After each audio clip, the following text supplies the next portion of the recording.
그러면 당연히 기여를 한 거죠. 재산 형성에는 기여를 하지 않았지만 유지 및 증가에는 분명히 기여를 한 겁니다.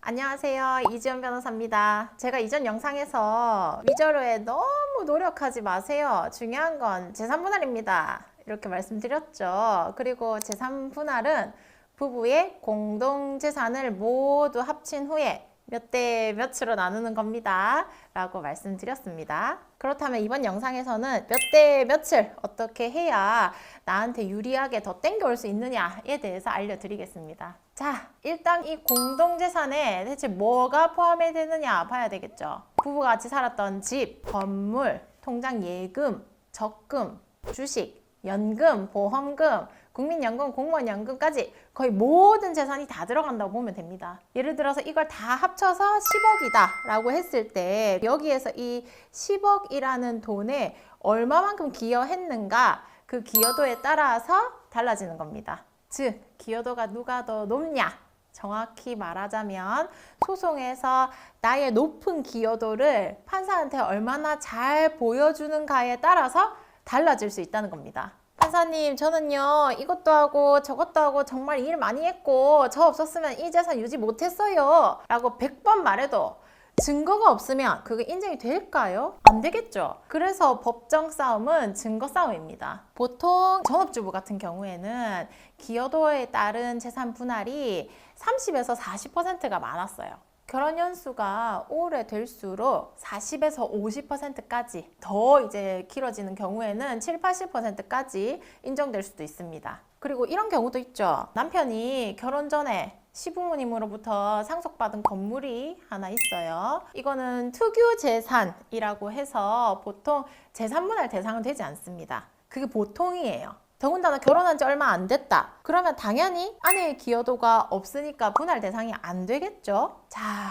그런데 만약에 이 시부모님으로부터 물려받은 건물이던 원래 남편이 소유하던 가게던 아내가 같이 가서 이 일을 한 겁니다. 서빙도 하고 데스크도 보고 아니면 뭐 건물 관리를 오랫동안 했다든지요. 그러면 형성에는 기여를 하진 않았지만 그 건물을 유지하고 또 가치를 증가한 데 기여를 한 겁니다. 그런데 보통 이 경우에 상대방은 이거 특유재산이다. 그러니까 재산분할해서 빼자 이렇게 얘기합니다. 이때 우리가 불리한 게 뭐냐면 그렇게 일한 증거가 없다는 겁니다. 그래서 꼭 일을 하고 이걸 돌보셨을 때 증거가 남도록 일을 하셔야 돼요. 근데 우리가 참 그렇죠. 이혼을 염두에 두고 사는 게 아니기 때문에 이런 말 좀 그렇지만 일을 하면서 우리가 뭐 증거를 남겨두고 장부 써두고 뭐 사진을 찍어두고 이런 거 합니까? 잘 안 하죠. 하지만 어쩔 수 없어요. 판사가 결국에는 모든 걸 알아야 되기 때문에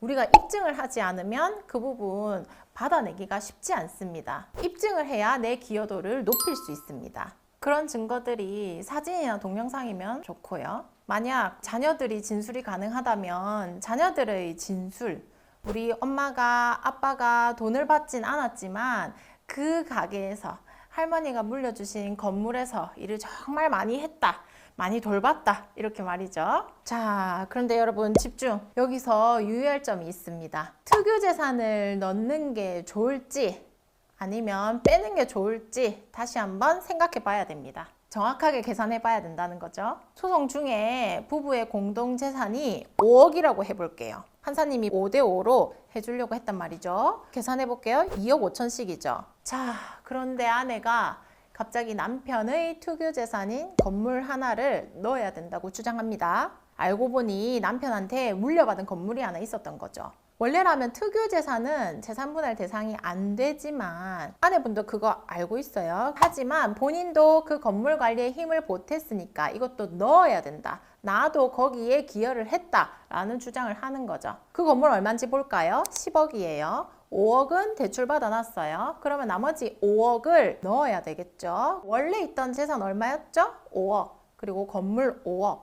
총 10억이 되잖아요. 그런데 판사님이 이때 특유재산도 같이 넣어서 총 10억으로 보니까 아내의 기여도를 좀 조정해야 되겠다. 부부가 같이 형성한 재산은 5대5였지만 특유 재산에 들어온 것은 그 기여도를 좀 조정해서 20%로 하는 게 좋겠다라고 결정할 수도 있어요. 그럼 우리 계산해 볼까요? 얼마가 되는 거죠? 합친 재산 10억에 기여도 20% 이렇게 해버리니까 2억이 되는 거예요. 5억을 기준으로 했을 때 반반 했을 때 2억 5천이죠. 최초에 우리가 기준으로 잡았던 것보다 더 작게 분할이 된다는 거예요. 자, 그래서 무조건 다 넣자고 주장하는 것보다 경우의 수 잘 생각해서 같이 결정해 나가는 과정이 반드시 필요합니다. 또 하나 말씀드릴게요. 바로 은닉재산입니다. 재산을 감추는 거죠. 실제로 남성분들이 이런 경우 많습니다. 그런데 사실 통장 한번 거쳐간 거는 다 찾아낼 수 있어요. 그럼 이제 아내 쪽에서는 이렇게 주장해요. 3년 전에 1억이 통장을 거쳤던 적이 있는데 지금 안 보인다. 이거 남편이 숨겨둔 거니까 이것도 재산 분할의 대상으로 해야 된다 라고 말이죠. 근데 문제는 법원에서 3년 전에 있었던 돈, 3년 전에 있었던 게 맞다. 그런데 과연 지금도 이 재산이 존재한다는 증거가 있느냐? 현재의 재산으로 볼 수 있느냐? 그 증거는 없단 말이죠. 그러면 사실 인정받기가 쉽지 않습니다. 미리 돈을 빼돌린 사람이 재판 결과와는 달리 사실상 더 좋은 결과를 얻게 되는 이런 상황도 발생합니다. 재판을 하다 보면 정말 별의별 일이 다 있습니다. 그래서 이런 모든 변수를 다 생각해서 어떻게 나의 기여도를 판사에게 보여줄 수 있을지, 재판에서 높이 받을 수 있을지를 결정해야 됩니다. 다시 한번 말씀드리지만 여러분의 에너지를 상대방의 기책사유 그걸 쫓아서 위자료를 받아내는데 쏟지 마시고 이 재산 분할에 집중하셔야 됩니다. 변호사하고 상의하고 연구해서 찾아내는 과정이 필요하다는 거죠. 그래서 오늘은 재산 분할 제대로 하는 방법에 대해 알려드렸고요.